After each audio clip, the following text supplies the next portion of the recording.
So Swanand, quick एक entrepreneurship related, कारण मी मुलांना शिकवतो वगैरे आणि ऑन्टरप्रिनरशिपच्या पोरांना शिकवतो, राईट. तर खूप प्रश्न असतात, खूप कॉन्सेप्ट्स असतात, आम्ही शिकवतो. पण जेव्हा ऑन ग्राउंड एक्झिक्युशनची पोझिशन येते स्टुडंट्सची, तर ते कसं करायचं, बरं, त्याच्याकरता मला पण शिकायला मिळेल. आणि I am very curious about how you have done this, right. तर आधी तर तुझ्याबद्दल सांग की स्कूलिंग तुझं कुठनं झालं, पूर्ण जर्नी टिल कॉलेज मला सांग. माझं ॲक्च्युली सगळं शिक्षण पुण्यामध्ये झालं. पुण्यात पहिले मी आपण भिक्षुकी म्हणतो ना, त्याचं शिक्षण घेत होतो. पण मला थोडा इंटरेस्ट कमी असल्यामुळे मी साईड चेंज केली आणि मग मी कॉमर्स घेऊन 11वी-12वी कॉमर्स केलं आणि त्यानंतर हॉटेल मॅनेजमेंट केलं. नोव्होटेल विमाननगरला 5 स्टारला एक 6 महिने मी इंटर्नशिप घेतली आणि पहिलेच डोक्यात कुठेतरी ठरलेलं होतं की आपल्याला ऑथेंटिक लोकांपर्यंत सर्व करायचं आहे. कारण जनरली लोक जेव्हा हॉटेल मॅनेजमेंटची डिग्री घेतात ते सगळे परदेशात जातात, पण आपल्याच देशात आपण डिग्री घ्यायची आणि आपल्याच देशात राहून काहीतरी करायचं ही माझी पहिली इच्छा होती.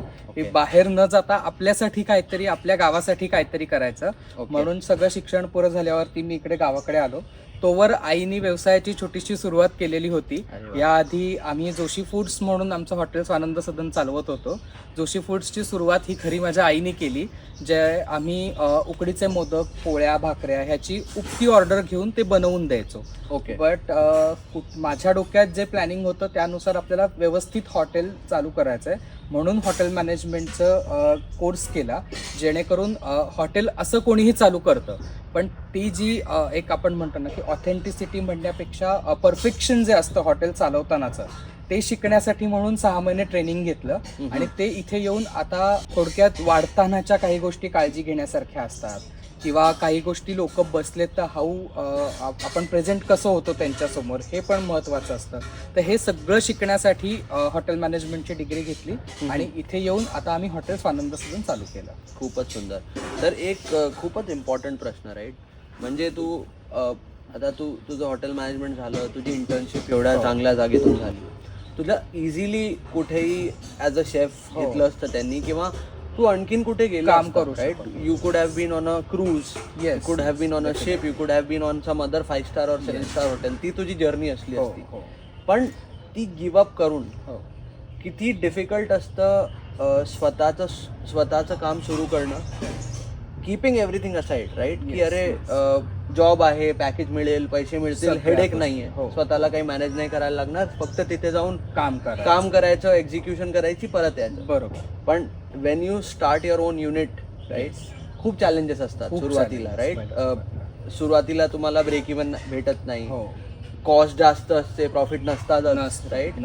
आयडेंटिटी क्रिएट करायला खूप वेळ लागतो, राईट. तर how did you step into this की अरे नाही, चल बाबा, जॉबला बाजूला ठेव, मला जे हवं आहे तेच मी करणार.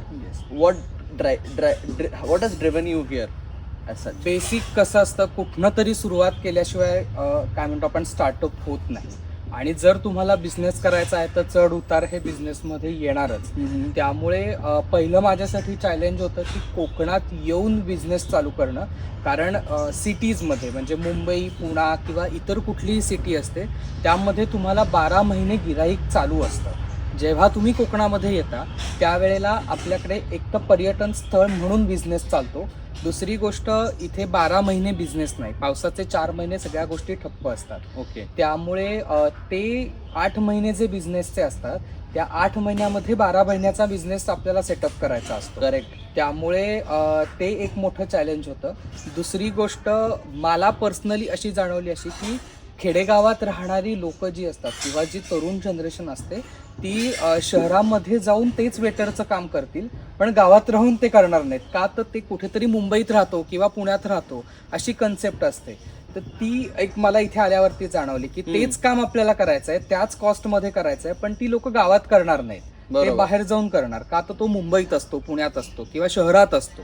तर हे एक चॅलेंजिंग आहे की ह्या अशा गोष्टी गावामध्ये चालू झाल्या पाहिजेत, जेणेकरून गावातली लोकच बाहेर जाणार नाहीत, त्यांना गावातल्यासारखी शहरासारखी सर्व्हिस गावामध्ये मिळेल. गावामध्ये आपण म्हणतो की रोजगाराच्या संधी उपलब्ध होतील.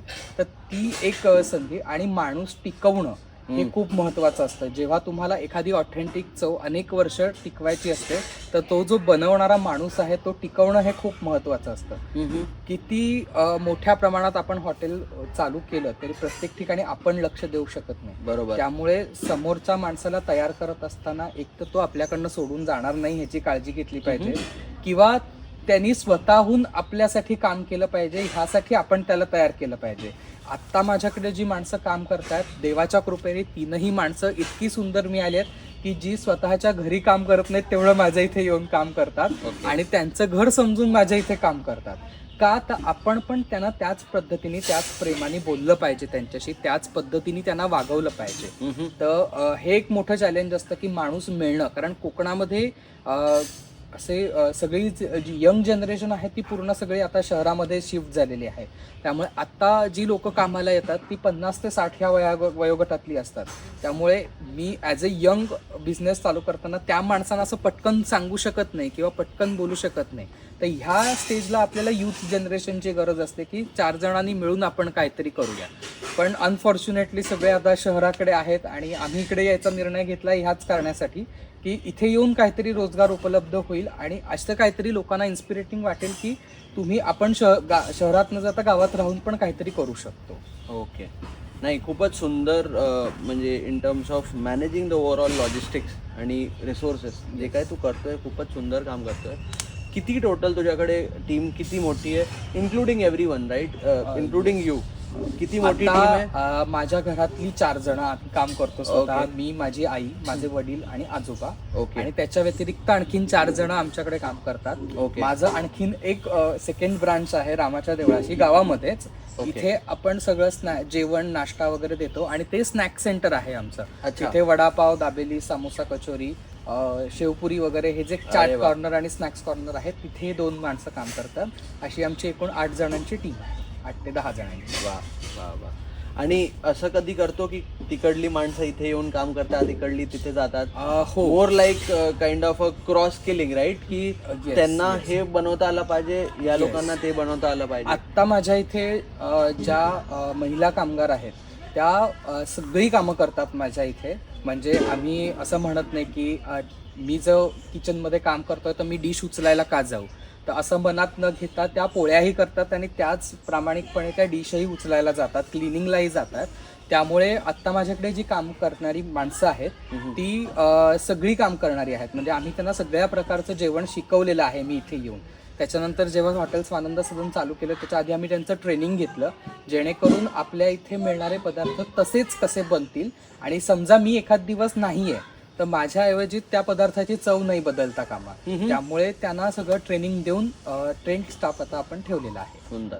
आणि आता स्टँडर्डायझेशनचा एक प्रश्न आणतो. आता खूप फ्रँचाईज मॉडेल सुरू होतात, राईट? म्हणजे तू सांगितलं की खूपच क्लासिक एक्झाम्पल आहे तुझं जोशी वडेवाले, राईट? मी स्वतः एक्सपिरियन्स केलं आहे. पुण्याचा हा ब्रँड आहे मला, I mean if I am right, तर पुण्याचा ब्रँड असल्यामुळे आता त्यांनी फ्रँचाईज मॉडेल स्टार्ट केलं आहे. मी कुठेही इफेक्टिव्हनेस पाहिली नाही आहे, राईट? तर तुझं फ्रँचाईज मॉडेलबद्दल काय मत आहे? प्लस स्टँडर्डायझेशन केलं तर टेस्ट मेंटेन होते का? बाय स्टँडर्डायझेशन आय मीन तू एक रेसिपी लिहून दिली आणि ती रेसिपी प्रॉपर फॉलो झाली तर टेस्ट मेंटेन होते की नाही? मला वैयक्तिक असं वाटतं की जेव्हा एक तर जेव्हा आपण फ्रँचायझीस चालू करतो, आता हे मोठमोठे हॉटेल्स फ्रँचायझीस चालू करतात, त्यांचं ते स्टँडर्ड ठरलेलं असतं. किती काय कुठल्या गोष्टीत घालायचं हे पूर्ण त्यांचं स्टँडर्ड्स ठरलेले असतात. त्याबद्दल माझं दुमत नाही. पण जेव्हा आपण ऑथेंटिक पदार्थ बनवतो तर मला पर्सनली असं वाटतं की जेव्हा एखादा पदार्थ आपण बनवतोय तर तो पदार्थ बनवत असताना त्यामागचा भाव, त्यामागचं प्रेम हे सगळं त्या पदार्थामध्ये उतरतं. त्यामुळे आमची आजी म्हणायची की जेवढी माणसं तेवढा पदार्थ. आता एकच पदार्थ 50 जणांनी सेम प्रोसेसनी बनवला तरी प्रत्येकाची चव वेगवेगळी लागते. का तर त्यामागे करण्याची पद्धत ही प्रत्येकाची वेगवेगळी असते. त्यामुळे थोडंसं पुढे मागे कुठेतरी होतं जेव्हा आपण फ्रँचायझी थ्रू व्यवसाय करतो तेव्हा.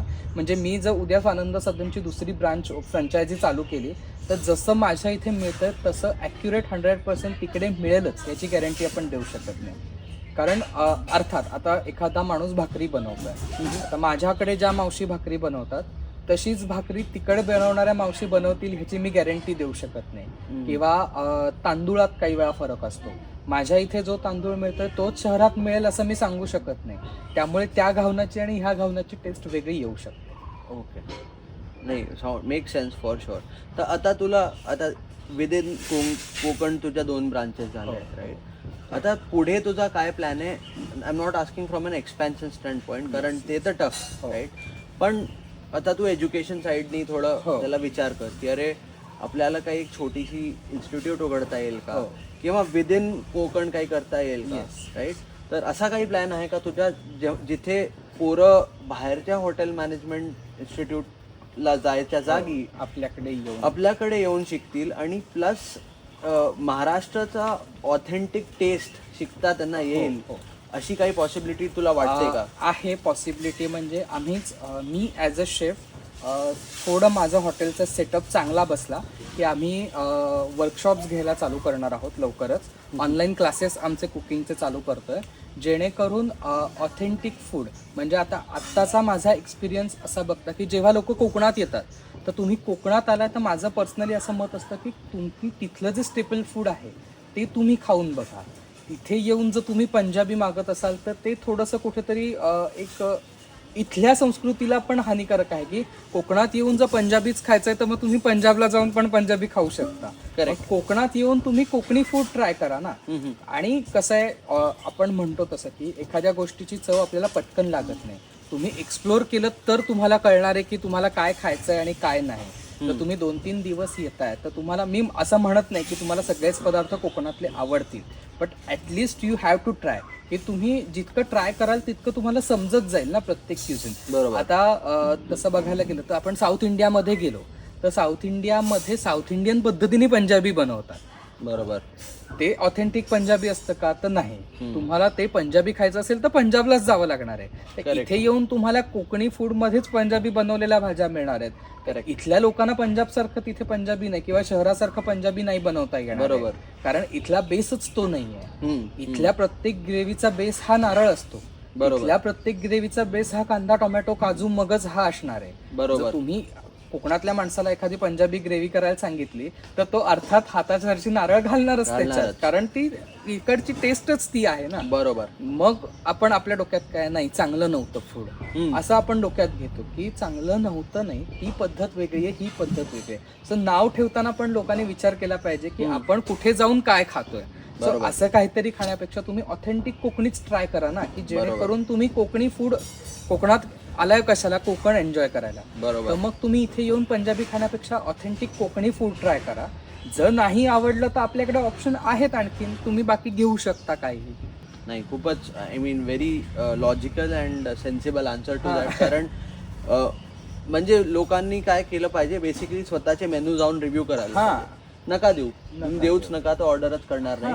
किंवा तिथे लिहूनच टाका की जे काही, and that may be a new innovation. शेवभाजी जी मध्य प्रदेशात भेटते तसे शेवभाजी वेगळ्या पद्धतीने मिळू शकेल. तर असे काही आयटम्स आय एम शुअर की डेव्हलप करू शकतो आपण. But I think you are right that okay, north Indian म्हणूनच आम्ही ऑथेंटिक कोकणी फूडचे वर्कशॉप चालू करणार आहोत, ज्यामध्ये तुम्हाला ऑथेंटिक कुक जे आपलं जे फूड आहे ते शिकता येईल, टेस्ट करता येईल. आणि प्लस माझं यूट्यूबचं चॅनलही आहे, त्याच्यावरती माझ्या रेसिपीज ज्या आहेत त्याचा भर जो आहे तो सगळा कोकणी फूडवरती असतो. अरे वा. किंवा ऑथेंटिक फूडवरती असतो की जे तुम्ही घरी बनवून ट्राय करू शकता.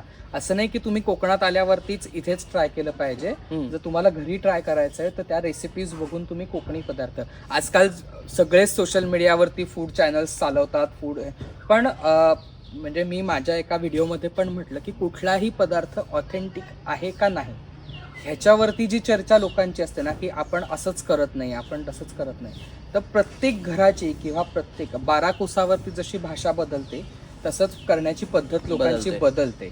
त्यामुळे मागे एक मी गंमत म्हणून सांगेन की ऋषींची भाजी आपण जी करतो, म्हणजे ऋषी पंचमीला एक स्पेसिफिक भाजी केली जाते, त्याचा व्हिडिओ टाकला होता. तर त्याच्या खालच्या कमेंट्स वाचून मलाच एकदम असं हे झालं की किती प्रकारे भाजी केली जाते. आता प्रत्येक प्रदेशात मिळणारी भाजी ही वेगवेगळी असते. त्या भाज्या त्यामध्ये ऍड केल्या जातात. कोकणात ज्या भाज्या पिकतात ती भाजी वापरून ती भाजी केलेली असते. विदर्भात कोकणातल्या भाज्या मिळणार नाही. बरोबर. त्यामुळे त्यांची ऋषींची भाजी करण्याची पद्धत वेगवेगळी असणार आहे. त्यामुळे ऑथेंटिक नाही असं जेव्हा आपण म्हणतो तेव्हा खरंच आपण त्यामागचा अभ्यास केलेला असतो का, हे खूप महत्त्वाचं असतं. त्यामुळे जे इथलं ऑथेंटिक फूड आहे ते लोकांना शिकवण्यासाठी आम्ही नक्कीच प्रयत्न करू. सुंदर. तर Swanand, first of all thank you so much. हा इंटरव्ह्यू दिल्याबद्दल. अगदी इम्प्रॉम्प्टू होता, आपल्याला माहिती आहे, आणि खूप काही याच्यातनं बाहेर निघून आलं आहे, राईट. आणि लोकांना कामी येईल, लोकांपर्यंत हे पोचलं through the right channel. I think this will add a lot of value, and you are doing a really good job in terms of being a small inspiration to someone who is even your neighbor, right? Yes. आता तो पण त्याला आवड असेल, तो बाहेर जाईल, परत येऊ शकतो. तू एक एक्झाम्पल तरी सेट केला. येस. तर इवन माझे जे 4 मित्र आहेत ते सगळे बाहेर शिकायला होते. ते आम्ही सगळ्यांनी इथे येऊन प्रत्येकाने वेगवेगळ्या व्यवसायामध्ये आम्ही गावात सुरू केलं, जेणेकरून शहरात न राहता गावात येऊन काहीतरी वेगळं करता येईल ह्या दृष्टीने आम्ही 4ही जण इकडे परत आलो. आणि आता आम्ही गावात राहून पुढचं फ्युचर ब्राईट करणार. अरे वा, व्हेरी नाईस. चल, thank you so much. Yes, all the best. Thank you.